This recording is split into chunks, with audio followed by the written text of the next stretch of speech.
This is a Flat Cap Cafe racer. Today I'm going to share with you what Rapid Roy and some of his off-roading adventures he had during this past summer on his Yamaha.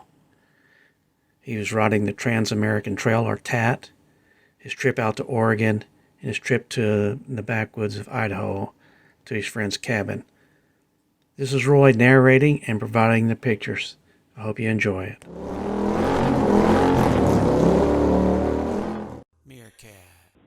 When I first heard about the Trans-American Trail almost 20 years ago, I immediately became very interested in riding it someday. I did some casual research over the years and decided to add it to my bucket list of things I might want to do. The Trans-American Trail, also known as the TAT, is mostly off-road routing, and now it's over 6,000 miles long, extending from the Atlantic coast in North Carolina to the Pacific coast in Oregon. Right away, I knew it would require considerable thought, planning, and time. So last spring, and after my recent retirement from my airline pilot career, I thought it would be a good time to complete this item first on my bucket list while I still could and before I got much older. It didn't take me long to realize that I already owned my bike of choice for the ride, a stock and pristine 2001 Yamaha Xt 225, which I had owned since brand new, now just had 6,300 miles on it. Now, many riders wouldn't even consider such a small bike, but for me, I felt it was perfect. I'm light too, and I wanted a lightweight bike if it was going to be ridden off-road. Now, back in the 70s, and long before the GS BMWs and other huge adventure bikes became popular, the idea of riding something heavier than maybe 250, 300 pounds off-road was just laughable. So all my riding back then and motocross racing that I did was done on some very lightweight bikes. Since a lightweight bike was important to me, I had already installed a lithium battery in the XT. But thinking about, planning and logistics of what to bring and what not to bring, it becomes critical and complicated.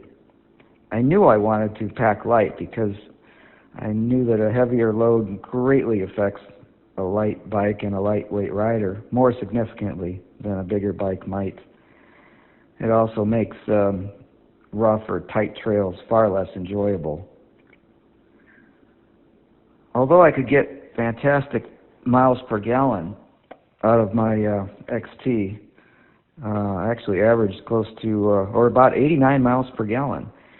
And one road trip I took it on, I got 107 miles per gallon, all that on regular fuel. But I still wanted more range capability, so I installed a Clark 4.1 gallon fuel tank, which actually only held 3.4 gallons. I'm not sure why that is. I also decided to carry a spare 1 gallon gas can, and these both gave me close to a 400-mile range, which is a pretty good thing because I'm always looking for non-ethanol fuel. And in fact, in all the time I've owned the bike, I've only had to use ethanol fuel once, and it was on a small portion of the Trans-American Trail. I added a small tank bag, small saddle bags, dry storage bag, tool tube. I installed Pirelli MT21 tires, which are very dirt-oriented and aggressive tires, but they're still DOT approved. And of course, I had to pack camping stuff, food, lots of water, clothing, riding gear for different weather conditions. So after all the bike prep I did last summer, I actually decided I would only ride a portion of the Trans-American Trail called the Pacific Spur, along with 2 other shorter rides that I had been wanting to do for some time. This allowed me to begin the rides from my home and not have to ship my bike and gear to the East Coast. I felt staying closer to home was a safer approach, not having done much off-road riding for many years. As far as navigation on the trail, my online research revealed 2 navigation providers, and the routes were mostly identical across most of the United States, except only one went through Idaho, which I needed to do. I combined the use of a GPS unit, paper maps, and then actually used roll charts for navigation. Unfortunately, my GPS didn't display the actual trail as a magenta line as it should have. Probably some more time and a little bit being more computer savvy, I might have figured it out, but I was running out of time to do that ride last summer.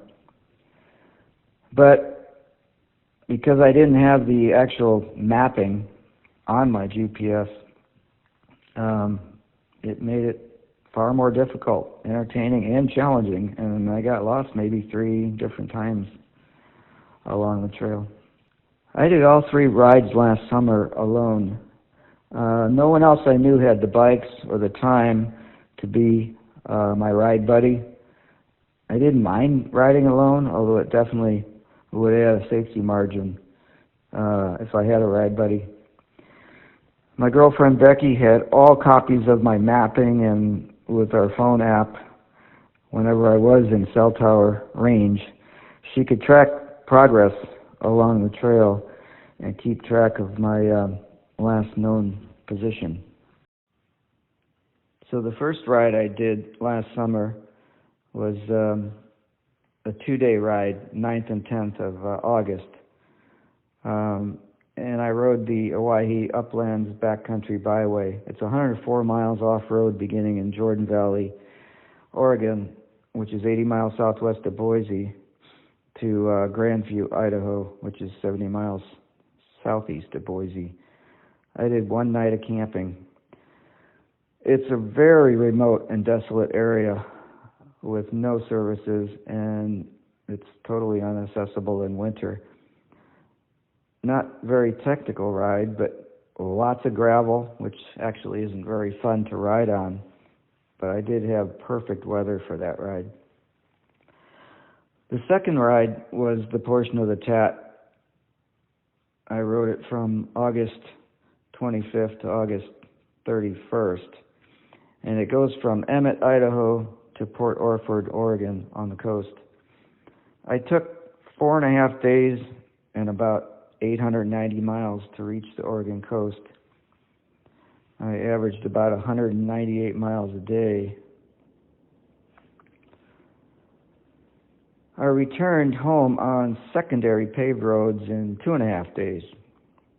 On the trail and heading back home, the scenery was spectacular, and the weather was perfect. I looked at weather along numerous points of the ride for a couple weeks before, and it was just a perfect time to do it. There was no rain the entire portion of the ride. The highlight of that ride, I think, was a detour I took off the trail to spend time riding around Crater Lake in Oregon. In all, the trip was 7 days and 1,508 miles. The final third ride I did last summer was September 20th, just an easy 1-day ride, 120 miles total. 100 of those were off-road. Headed the other direction towards central Idaho, north of Fairfield, to a friend's cabin. That was a destination there.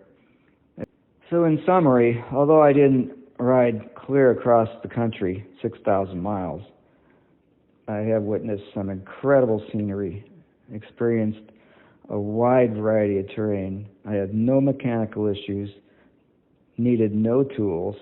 The XT ran flawlessly, as any Japanese bike, especially that vintage, would. I didn't even have a flat tire, and I never even fell down. It's just amazing. As I understand it, the eastern parts of the TAT are far less isolated and remote, but they do have some interesting water crossings. Once you continue west into Colorado and Utah is where it gets much more technically challenging, and extreme weather conditions in the mountains are likely. Any off-road ride, though, requires more focus and involvement, and it's more physical. You wind up shifting your position a lot and standing on the foot pegs a lot, too. It's this focus that makes it therapeutic. You can't think of anything else but the ride. But taking any motorcycle trip, on or off-road, definitely requires much more, planning and effort than just loading up the car for a road trip. The planning and effort, plus the fact that you're on two wheels out in the open, greatly magnifies the experience and makes for more worthwhile memories. I hope you enjoyed the photos, and if you're thinking about a ride like this, plan appropriately, be safe, and most of all, just do it while you can. Enjoy the memories. Join me and my friends at Flat Cap Cafe Racer for riding and racing. Please subscribe.